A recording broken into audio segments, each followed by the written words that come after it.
What's up, population? Guzmaniac back with another six-pack.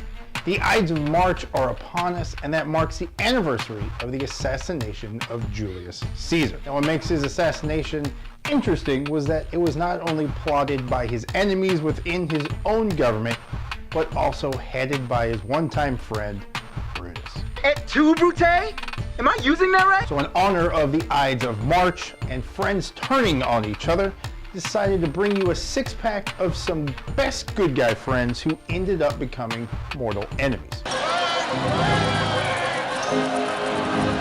Kicking things off, we have a group affair. Now, every member of the Watchmen kind of had their own struggles that they were dealing with, but when the really hit the fan, they were able to count on the unity of the group to save the day. But who watches the Watchmen? Well, apparently it was one-time member Adrian Vett, aka Ozymandias. This represents the culmination of a dream more than 2,000 years old. A dream now assured because of your unquestioning assistance.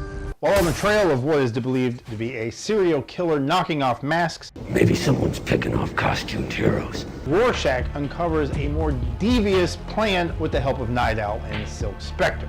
Together they discover that the Watchmen were being used as nothing more than pawns to play out this elaborate plan orchestrated by Ozymandias. So in order to save this planet, I had to trick it with the greatest practical joke in human history. Now, Ozzy's story proves the point of a very wise man. You either die a hero, or you live long enough to see yourself become the villain. But, like with all great villains, he believes that he is the true hero of the story. Do you see?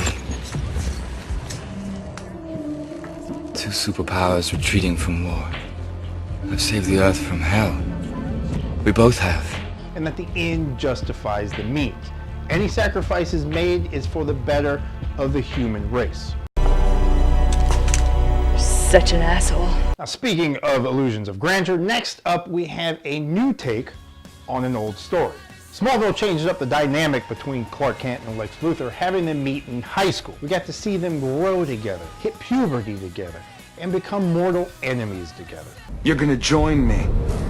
what? Think about it, Clark. My intellect, your powers. Together we could rule this world. We'll walk as gods among men. You're not a god. I'm not even sure you're human. Are you? And it was in this whirlwind of puberty that their true colors came out.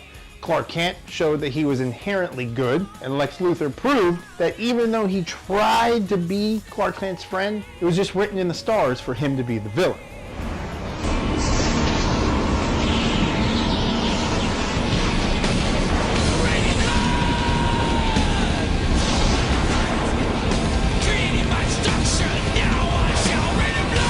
It was Lex's obsession for the truth behind Clark Kent that eventually divided the two. Whether you're on the Smallville bandwagon or you just wanted to tip it over, the show still gave us a fun and interesting look into how and why Clark Kent and Lex Luthor ended up being enemies. You and I, we will both be great men. Because of each other. We have a destiny together, Clark. Only on different sides.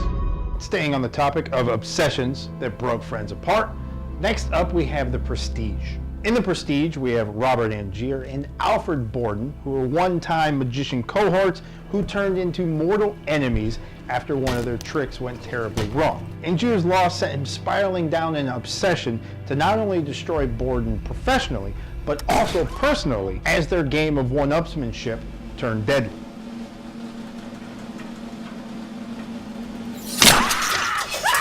It was on this dangerous path by the great Danton to figure out the secret behind Borden's trick. This is his diary.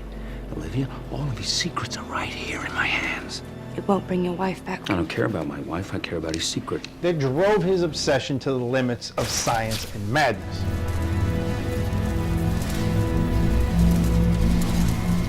Up next, we have a realistic comic book movie and another example of obsession turning evil. In M. Night Shyamalan's masterpiece Unbreakable, we have Elijah Price, who befriends David Dunn after a train crash. There is a sole survivor, and he is miraculously unharmed. As Elijah tries to convince David that he just might be a real-life Man of Steel, If there is someone like me in the world, and I am at one end of the spectrum, couldn't there be someone else, the opposite of me at the other end? Someone who doesn't get sick, who doesn't get hurt like the rest of us. And he probably doesn't even know it. the two become best good guy friends as David discovers and embraces his power. The story of Unbreakable is just really two dudes trying to figure out their place in this world together. You know what the scariest thing is? To not know your place in this world. To not know why you're here.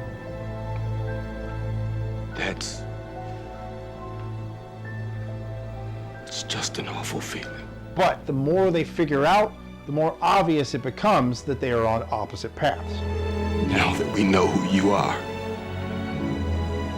I know who I am. Now, going from a movie about what if comic books were real to real comic book movie, we have the story of Professor Charles Xavier and Eric Lencher. As Eric and Charles, they were just two bros playing chess in front of a Lincoln statue and occasionally hitting a strip club together. But as Professor X and Magneto, their two paths split as both had completely different visions of how the food chain should rank with humans and mutants. We are the future, Charles, not them. They no longer matter. Even as mortal enemies, their friendship remained as both believed that there was still a chance to pull the other to their side. Why do you come here, Charles? Why do you ask questions to which you already know the answers? Yes. Your continuing search for hope. Now let's just hope that the real-life best good guy friends of Patrick Stewart and Ian McKellen never turn on each other and they just continue being the awesome people that they are. Charles, I like this one. And closing out the six-pack, we have the king of turning on his friends, Anakin Skywalker. Don't make me kill you. Throughout the prequels and the original Star Wars, Anakin/Darth Vader does nothing but make friends and then turn on. That's his MO. He's like out of a Katy Perry song. 'Cause you're hot and you're cold, you're yes then you're no. But it was Anakin's whiny little demeanor It's all Obi-Wan's fault. He's jealous. and thirst for power I will be the most powerful Jedi ever. that eventually led him to turn his back on Obi-Wan. Now, also in the prequels, we get to see Anakin turn on the love of his life, Padme. You're with him.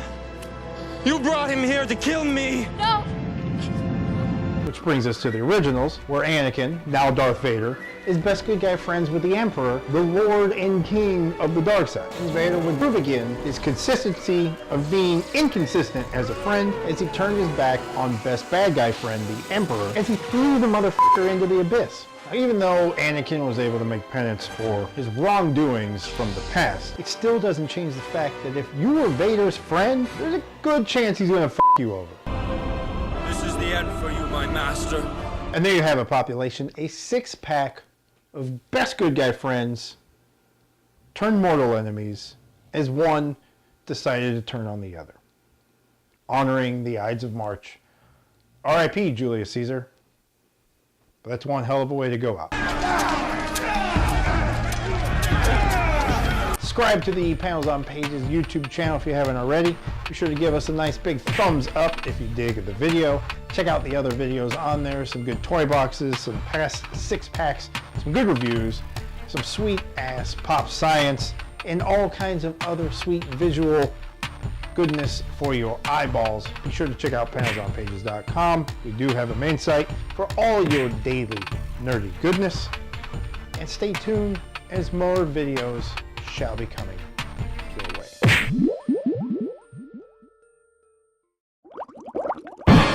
We're going to play a wonderful game called Who is My Daddy and What Does He Do?